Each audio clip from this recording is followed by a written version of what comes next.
what's up? My name is Dom. Welcome back to my channel. If you're new to my channel, I typically make bookish content, movie content, and anything else in between because I like to do whatever I want on this channel, and today's going to be bookish content. Also, look at my new shirt.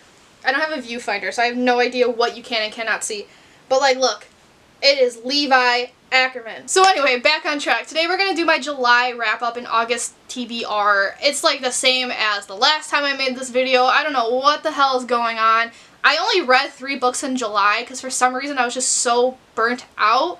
That's a lie. I completed 3 books in July, but I'm still reading some others that I am carrying over. And then August, what the fuck's happening in August? I don't know, and I'll get to that, but let's just jump right into this video. So the first book I read was Out of the Dust by Karen Hesse. This is part of my school reread. I had to read this in 7th grade, so I am reading it for the 7th month of the year. This is about a girl who was living during the Dust Bowl. If you don't know what that is, it was right smack in the middle of the Great Depression, and it takes place kind of on the western part of the United States, from the Midwest to the western part. Not all the way west, because, I mean, they were moving to California to get away from this, but kind of in the desert area, just random huge dust storms would just sweep these areas. And it's just a girl living her life trying to survive that. There's a tragic loss that she has to come to terms with.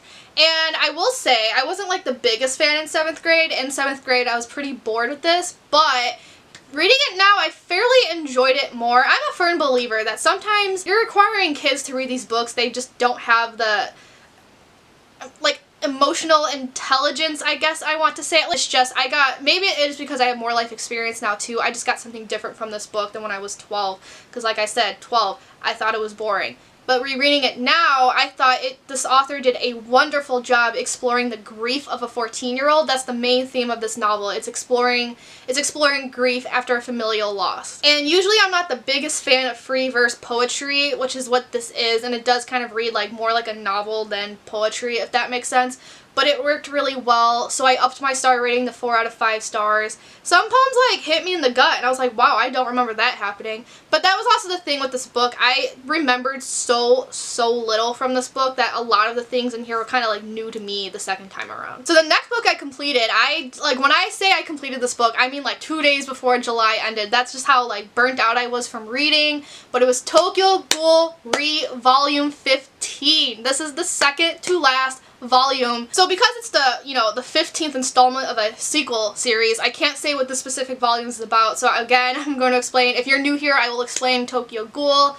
Ghouls are running amok in Tokyo. Why is that scary? It's because they eat humans, but they also disguise themselves as humans. There is a organization that is trying to kill them to protect the humans of Tokyo. But the problem is, our main character, Kaneki, he goes through this freak accident. He has a organ transplant, and he is now half human, half ghoul.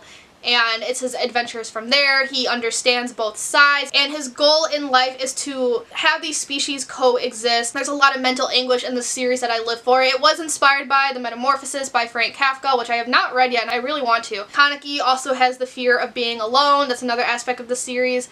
And it's just so, in the art style, oh my god, the art style is unbelievable. I gave this specific volume 5 out of 5 stars. Lately, it's been taking me a while to read these volumes. Usually I could sit down and just read a volume in its entirety in a day, but just lately, with a lot of crap going on, it takes me 3 to 4 days. But this one, I sat down at 1 in the morning with my cup of coffee, messaging Olivia Savannah, and I was like, we're reading this tonight. And I finished it at 4 in the morning, 4 or 5 in the morning, and wow, what an adventure. 5 out of 5 stars to this one. This one was just an emotional roller coaster from cover to cover. There was a plot twist I wasn't expecting. The art made everything more emotional in ways I can't describe, because again, I want to show examples, but these examples would be spoilers, so I can't show you. But some of this artwork is just so amazing. But yeah, I ended up my review with Kaneki is going through a lot. He's trying so much. He's trying everything he can do to just save his friends.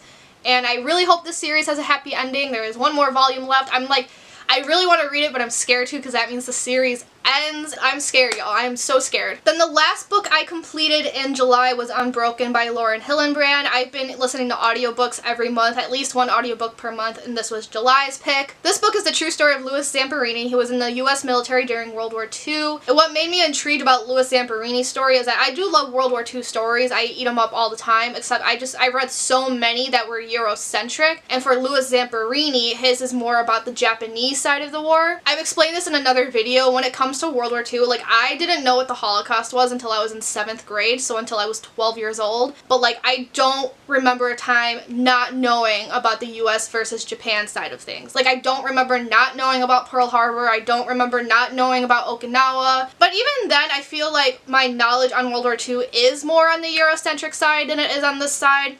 So that's why I wanted to read this book, and I learned a lot. Another thing about his story is that he was actually a POW. He was a prisoner of war in Japan. And, I mean, I've heard that Japan committed atrocities during the war. Like, that's a vague statement. We all know that. I just didn't know the specifics of the atrocities until I read this book. And he went through shit. And that's, I really want to expand upon that, but I really want you guys to read this book, so I don't want to spoil anything. But I did give this 5 out of 5 stars. It was hard-hitting. It's just no words to describe everything he had to go through. Happy ending. I will spoil that. It was a very happy ending, and I was very happy to hear that. But, like, just reading it, or listening to it, I mean, because I would listen to it, like, on the bus and stuff, and it was kind of a mistake listening to it in public spaces, because I would tear up, and I would have to, like, look away so random strangers wouldn't ask what the fuck was wrong with me. But yeah, I cannot express enough how good this book is, and I think as of now this is my favorite book of the year. So now we will move on to currently reading, just because a lot of these books are being held over from July. The first one being Mommy Dearest by Christine Crawford. I picked this up once in July. The reason I initially picked it up was because of a YouTube video I watched, and it was like, oh my god, I gotta jump down this rabbit hole, but like, just so much happens in one single chapter. It's actually emotionally draining. You only read like 20 pages, but you feel like you've read 100. That's how emotionally draining it could be. So I'm like not even 40% of the way through this book, but so I'm just like picking it up here and there, kind of like I was doing with the Thornburns last year, how it took me 3 months to complete that. That's probably how this book is going to be. It's good, it's just, it's a lot to take in. And if you don't know what this is about, Christine Crawford is the daughter of Joan Crawford, who was one of those, like, the golden age of Hollywood actresses. Joan Crawford was an asshole, and that's what this book is about. Another book I am currently reading is a Stephen King book, and that is Under the Dome. I am reading this as, like, my big book of the year. I know it's not The Stand. A lot of people keep telling me to read The Stand. I have a lot of backlog Stephen King books to get through. Then I can get to The Stand. But if you don't know what this is about, this takes place in Chester Mill, Maine. They're just minding their own business, and one day this dome just drops onto the city borders. No one can enter the city, no one can leave. They're trying to figure out what the fuck's going on. It's an okay read so far. It's just, I always forget when it comes to Stephen King's, like, big books, they're not plot driven, they are more character driven. So a lot is happening within the characters and their mindsets. It's just, plot-wise, not a lot's going on. I will say Stephen King's really, really good at characterization. Like, so many characters were introduced at once. And when authors do that, I get a little worried because sometimes characters like blend in together, you can't remember them. He's so good at making distinct personalities for all of these characters, so you do remember them. I wanted to read this because I remember the CBS TV show. That's what sparked my interest in this. It's widely different than that TV show right now, or I should be saying the TV show is widely different from the book. There's a lot going on. So the last book on my currently read shelf is The Girl Who Slept with God by Val Berlinski, I think. This takes place in the 1970s. It's about a girl who grew up in the evangelical church. She grew up in a very strict sect of it, and this book is a coming of age story. It's her finding out how strict her family actually is, and while she's discovering all this, on top of that, her sister comes home from a mission trip pregnant and swears up and down that the father is literally the Lord himself. It is the literal child of God, just as Jesus was. I'm 43% of the way through this book according to the Libby app. This book is enraging. It's supposed to be, so because it's supposed to be enraging, it's actually kind of enthralling, if that makes sense. So the pregnant sister is like uber religious, and there's just some things that like piss me off. Or like one thing, she doesn't consider Catholicism a Christian religion, and that is, as a Catholic, that is one of my pet peeves when people don't consider us Christians. So I'm also like vlogging my experience with this book as well for a different type of vlog that's hopefully coming out soon. This is the last book I need to read for it. I go into depth with that one. I don't want to go into more depth just because I want to save it for the wrap up, but like, Oh man.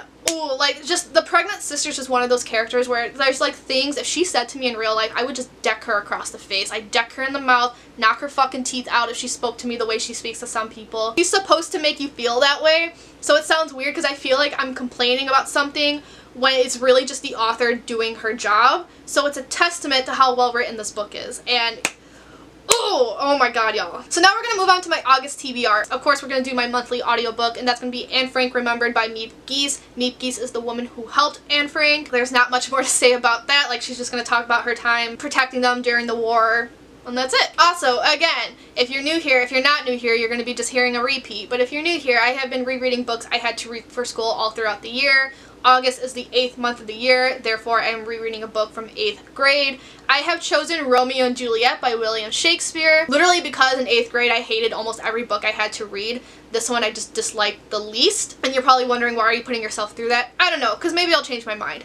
I just don't know how I'm going to read it yet. The audiobook is available on my library app, so I was considering that. I was considering just reading it like physically, or I went to my local library and saw that they have a graphic novel version, and I was thinking of doing that because then I could get through the book quicker. I don't know yet. We'll cross that bridge when I get there. So the last book I want to for sure get to, because it is, you know, a library book and I have to return these books soon, but I want to get to Crank by Ellen Hopkins. This is a poetry book, essentially. What is this book actually about? I don't remember. Okay, so it's one of those books that came out, you know, that was all the craze in like the early like 2010s about drugs. You remember like Go Ask Alice and all that crap like that? So that's what it is. This girl was excelling in high school, but then she discovered crank, which is a drug. I think this is partially based off a true story from what I was reading in the synopsis by the author. It might be partially based off her own daughter. It seems like a thick book, but like, that's what that looks like, so I can get through this very, very fast. It's just I have so many fucking books to get through. I need to like calm down here. So that was it for this video. I hope you guys enjoyed that. Yeah, if you like this video, give it a big thumbs up, comment, subscribe. Y'all know the drill. And without further ado, I'm gonna peace out and I'll see you guys later. Ciao, tutti.